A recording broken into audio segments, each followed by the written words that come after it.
Hello everybody, welcome to my show. I'm your host, Mary Dave. It's a straight talk from Albuquerque, Mexico. So I got a show going on here. We'll be talking, of course, to a mayor, Jim Keller. So on this show we'll be talking about our past. And of course, what can happen in the future, right? So I'm going to talk about my experiences in my past against Albuquerque gangstalkers. And this is going to be all about criminality.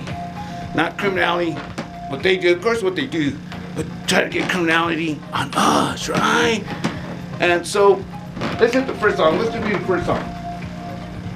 So our first song is going to be about what the gangstalkers try to do to us. They're always trying to set us up, right? Get different things on us. They get people to participate against us, right? Not just illegal things against us, but try to get things illegal on us all the time, right? So I'm going to tell you about a past, what happened to me. Albuquerque gangstalkers, they got an ex-girlfriend of mine, right? And what they did was they asked her to do something against me. Okay, so we're dating, okay? So I was driving semis over the road. We did a load in Los Lunas, just 20 miles from Albuquerque, outside of Albuquerque right now. We're spending the night in the semi. We had to pick up a load there, so we're staying at a Smith's grocery store. Okay, so I sent her in the store. Gave her some money and go buy whatever, but some food for we could eat or whatever in the semi, because we were spending in the semi in the parking lot. Several trucks were parked there. They allowed it. So she goes in, she comes back out. She goes straight to the sleeper. I was like, oh, that's weird, you know? Usually sits in the front or talking or something. You know, we weren't fighting or nothing, but we were having a mutual, we were breaking up, going our own ways. At that time, we both agreed it wasn't working for us, right? So I was taking a load. We're gonna take it to Portland and drop her off in Portland. She's gonna get a ride, go to Seattle. That's where she wanted to go. For her kids lived or something like that. So then anyway, the cop shows up. He comes on, he's staring at us. I look at her and said, did you steal something in there? She goes, no, just never mind the cop. I was like, but he's staring at us. I mean, he's staring at us hard, like he's wanting something, you know, or wanting to come over. And I'm like, he stayed there like 30 minutes. I got mad. Like, you stole something. I know you did. He's gonna come over here. What you tell me? What you took? Just ignore it, so whatever. So then the next day we take off, right?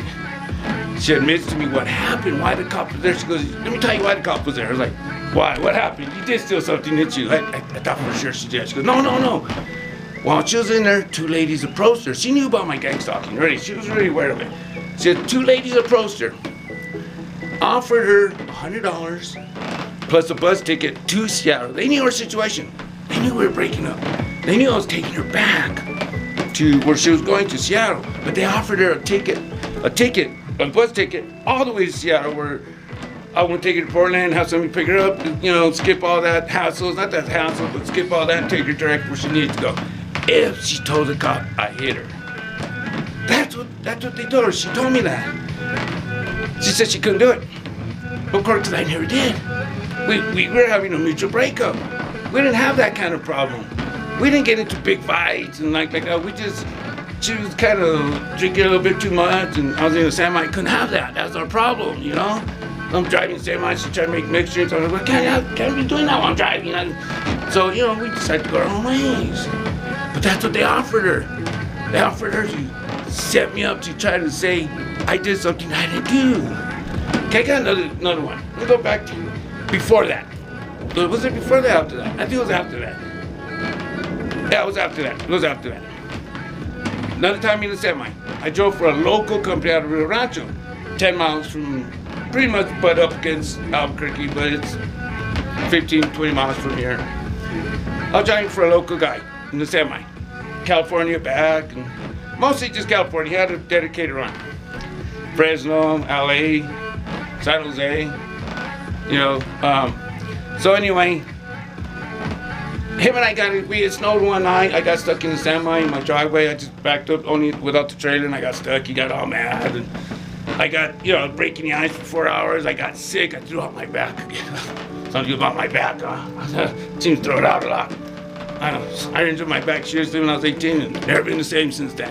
But anyway, so I got sick too. He gave me my check. I went to the truck stop, had to be in California the next day. I fell asleep. I was so out. I was in so much pain. I woke up next morning and said, oh shit. Called him and said, can you make arrangements for tomorrow and I'll be right there? He flipped. He flipped. Started screaming at me. I said, you know what? Come pick up your truck. Then I quit. So, because I quit, I knew something about this guy already. I had suspicion he was a gang stalker. With the way he's acting way before that, since I drove for him about a month and a half, he'd be in different cars, right? And then whenever I had lunch with him and his wife, he would never admit that he was in a different car. He's like, I wasn't in that car. When I said, what happened to the last car you're in? He'd hide it from her, right? I think it was, she knew, but he couldn't admit it in front of her. That's what, kind of like hiding what they're doing. I suspected he was a gang stalker. I was like, I gotta get out of this situation. But it was already too late. I was kind of there. And it happened so fast. So when I quit under load, I got a letter charging me for embezzlement of the load because I quit under a load. That's not, is that illegal to quit a job? Regardless if you're under load or not under load, there's no crime against that. But you try to get me on a technicality. Embezzlement, $160,000, a third-degree felony. I went all the way to court with it. They tried to force a plea on me, kept forcing enforcement, and I kept seeing them getting upset with it. So finally, the day of jury selection, they came and dropped all charges. All charges dropped. For lack of evidence, lack of cooperation from him. They had nothing on me. Nothing on me.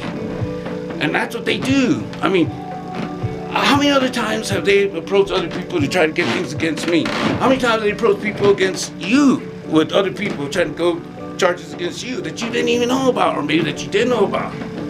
And you beat them. Leave comments in the bottom if you did face anything like that. It happens to us. Mr. Mayor, Jim Kelly, is that the life that we have to live as victims of the fear of situations like that? I've been a victim since I was 17. I'm 54. I can keep going on show after show of all my experience, and that's exactly what I'm doing. Because we have to live the fear from the Albuquerque gangstalkers for what they do to us. And it's criminal. Criminal is all they do. And to file bogus charges like that is criminal too. And they get away with it. And they take it all the way to the court system and still get away with it. And I knew the judge knew. Because when I went to the court for that embezzlement charge, it was a felony charge.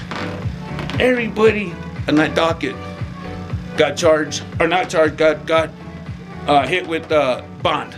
All of them had to pay bond. I was the only one. There's like 30 people there that didn't have to pay a bond. I was released on my own recognizance. How does that work out? You know, I was like, even the bond, I talked to the bond lady. She goes, yeah, you're gonna have to pay bond. So I had $200 in my pocket, it cost $200. I was ready to pay the bond right there. She was even shocked. She was like, wow, you have to pay bond. I was like, never seen that before. And you know why? Because even the judge knew what was going on. He knew probably about the gangstalkers and what they were doing.